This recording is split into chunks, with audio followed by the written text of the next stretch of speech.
नमन करते हुए बाबा साहब की जन्म जयंती पर उपस्थित हमारे आधुनिक बिरसा कहे जाने वाले दादा परमार, कांति भाई, मोहन भाई और एससी समाज के सभी बुद्धिजीवी साथी, कर्मचारी, युवा साथी, यहाँ पर उपस्थित हमारी बहनें, माताएं, आप सबका बहुत बहुत धन्यवाद। आज हम उस महान व्यक्ति की बात कर रहे हैं, उस महापुरुष को याद कर रहे हैं जिनकी कलम ने क्रांति लिखी, जिनकी सोच ने दुनिया बदली और उनकी मेहनत ने करोड़ों जिंदगियों को रोशनी प्रदान की। बाबा साहब अम्बेडकर संविधान निर्माता ही नहीं, समाज के वास्तुकार भी थे।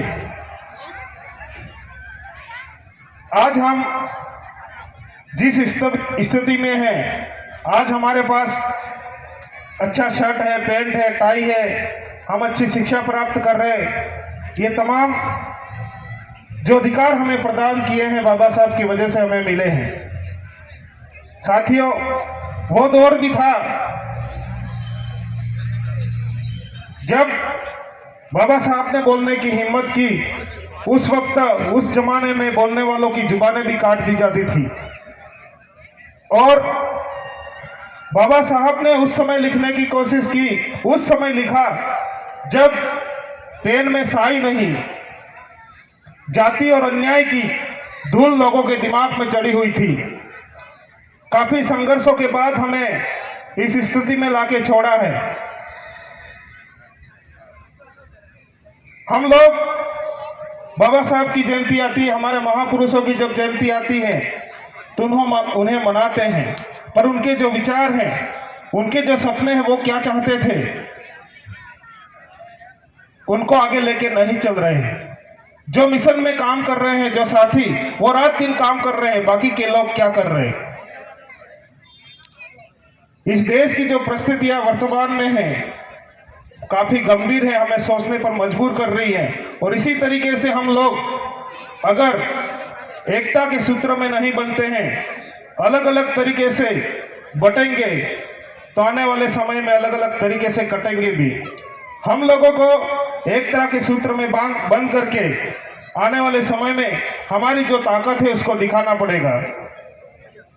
और उस ताकत को दिखाने के लिए बाबा साहब ने हमें सबसे बड़ा हथियार दिया, लोकतंत्र, मत का अधिकार। उस अधिकार के माध्यम से हमारे जो जनप्रतिनिधि हैं, लोकसभा और विधानसभा में हम भेज रहे हैं, वहां पर भेजने पड़ेंगे, क्योंकि हमारी जो मूल लड़ाई है, हम जो चाह रहे हैं वो हमें विधानसभा, लोकसभा में मिलेगा। तो हम लोगों को, हमारा जो ये इलाका है, इस इलाके में कांति भाई अभी कह रहे थे कि 17 सीटों की जो बात कर रहे थे, उन 17 सीटों को जिता करके हमें विधानसभा और लोकसभा में भेजना पड़ेगा। तो हमारी जो समस्या, अधिकतम जो समस्या, उन समस्या का हमें हल मिल जाएगा। हमारे परिवार में हमारे जो बच्चे होते हैं, मैं बच्चों पे बात करना चाहूंगा कि हमारी जो युवा पीढ़ी और आने वाले जो पीढ़ी है, उस पर हमें काम करना पड़ेगा।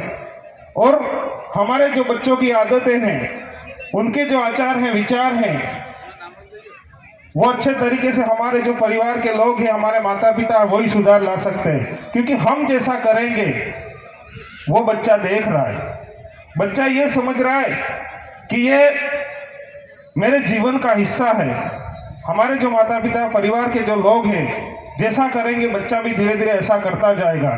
तो हम लोगों को बच्चों के सामने भी सही तरीके से पेश आना है। हमारे जो पूर्वज पुरखे हैं, संविधान निर्माता है, उनकी बातें उनको बतानी है कि आने वाले भविष्य में हम लोगों को क्या करना है। साथियों,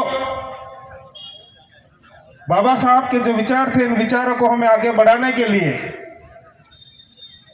हमारे जो साथी हैं, उन सबको गांव, मोहल्ले, गली में जाकर के, हमारे जो बुजुर्ग युवा साथी हैं, उनके साथ जाकर के सामाजिक वार्तालाप भी हमें करना पड़ेगा। संवैधानिक जो जानकारी, उस जानकारी को भी देना पड़ेगा।